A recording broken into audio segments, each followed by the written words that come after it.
Ok les gars, on est dimanche matin, le petit tupperware post-workout est prêt, poulet riz. Là, on prépare le petit pré-workout et on va se faire une petite séance en solo au fitness park, le temps que je sois encore abonné avant les beaux temps là. On va plancher, on va vraiment être focus. J'aime bien ce genre d'entraînement parce que ça me permet d'être quand même plus concentré sur moi-même euh, que lors des entraînements collectifs, lors des rassemblements, etc. Où là, tu calcules rien, tu vas à l'émotion, etc. Là, je vais être un peu plus cadré, je vais avoir mes écouteurs, je vais être dans ma bulle, ça va être incroyable. C'est parti, bon, première 2-2-2, très à l'aise sur la push-up aujourd'hui, ça se voit. La presse, toujours un peu compliqué, mais franchement, je le sentais bien puissant. On va voir la néga. Néga, c'est basse, mais bon, ça reste bas de forme, hein, mais vous savez, les négas et moi, c'est vraiment pas une histoire d'amour. Du coup, finalement, on s'en tire plutôt pas mal. Alors là, vraiment, c'était celle de chauffe, donc on va envoyer du lourd juste après. Bon, je me sens super balèze aujourd'hui. La première 2-2-2 est passée nickel. Les push-ups sont vraiment explosifs, ça fait plaisir. Donc là, on va tester une 3-3-3 de suite. Et voilà, on est lancé, et une, et deux, et trois. Allez, en bloc, allez, presse, presse, presse. Et voilà, ça bente. Putain, Atlas, t'as bente ta presse. Là, je sais que ma 3 dans 3 de toute façon, n'était pas valide dans tous les cas. Mais je me suis dit, faut envoyer, faut envoyer. Du coup, je fais une presse, deux presses. Alors, la première était bente. Hein. Et là, je me dis, non, c'est mort, j'ai plus d'énergie. Je suis KO. Bon, 3-3-3 sera pour une prochaine fois. Bon, la 3-3-3, elle sera pas de retour aujourd'hui. Donc on va rester sur des 2-2-2. On va commencer par de la presse, on va enchaîner les petites combinaisons en force. Et on va aller taper au maximum quoi, sur 4-5 combos. Et après, on fera de l'élastique. Du coup, voilà. Et on repart sur une 2-2-2 des familles, donc très clean les push-ups. Voilà, on se fait un peu mirine au passage. Voilà, l'avantage du street, c'est que c'est toujours très narcissisant de se faire relooker comme ça en salle. Et pas besoin de faire des planches, hein. Les HSPU c'est déjà hyper impressionnant. Donc fais du street mon ami si tu veux flex. Pas besoin de faire de la muscu, fais du street. Et voilà, la deuxième presse qui passe sans banana difficilement. Et là, je ne prends même pas la peine de néga. L'astuce que tu peux utiliser, c'est que tu commences ton training à jeun.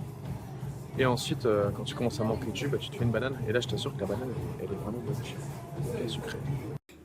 Et par la suite, on va enchaîner avec du spam, voilà, des petits combos. Là, j'essaie de redémarrer un 3-3-3, mais je vois bien que c'est trop compliqué.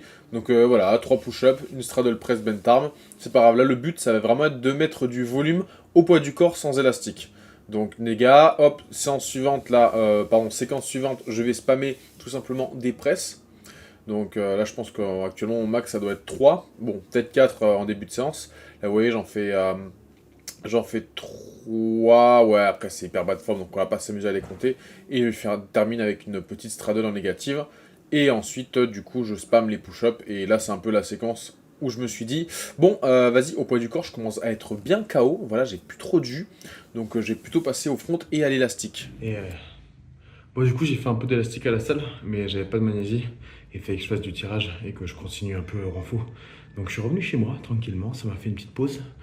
J'ai marché vite par contre, et là on va enchaîner avec le pull et un petit peu d'élastique sur la planche. Et pour se terminer, on fait des petits exercices aux élastiques. Donc j'aime varier au feeling. Je calcule pas non plus le nombre que je fais. Tant que j'ai l'impression d'être efficient, je continue. Et une fois que je suis cramé et que je n'ai plus envie, tout simplement, bah j'arrête. Donc voilà, c'est assez agréable parce que du coup, je peux vraiment travailler plus lentement, moins explosif, et en mettant un peu plus de forme là-dessus. Donc là, les quelques séquences de push, mais j'ai aussi fait du tirage. Donc je l'ai fait à peu près 8 séries de tirage. Hein. Le tirage, je le fais plutôt de manière accessoire. Je progresse quand même dessus, mais très doucement, quoi. Et je pense que c'est parce que j'y mets pas assez d'implication, quoi. Ça passe toujours derrière les planches. Et en écoutant du reggae, ça fait plaisir. Voilà les gars, cette vidéo est terminée, fin de training. Je viens de manger là, j'ai récupéré, j'étais bien KO quand même. Je pense que s'entraîner à jeun c'est cool parce que t'as l'estomac vide, du coup tu te sens bien, mais j'ai quand même l'impression de manquer d'énergie. Enfin quand je remange, j'ai l'impression de revivre en fait, donc je me dis que c'est que je dois vraiment manquer de jus. Donc peut-être que c'est bien de manger avant si tu te digères bien. Fais comme tu le sens de toute façon. Faut faire au ressenti. Si tu te sens plus performant à jeun, fais à jeun. Sinon mange un petit peu avant, voilà, au feeling. J'espère que la vidéo t'a plu, voilà, c'était une petite vidéo très basique hein, pour que tu puisses me suivre dans mon training. Donc n'hésite pas à mettre un like, un petit message, et je te fais des bisous et on se retrouve très vite. Bye bye.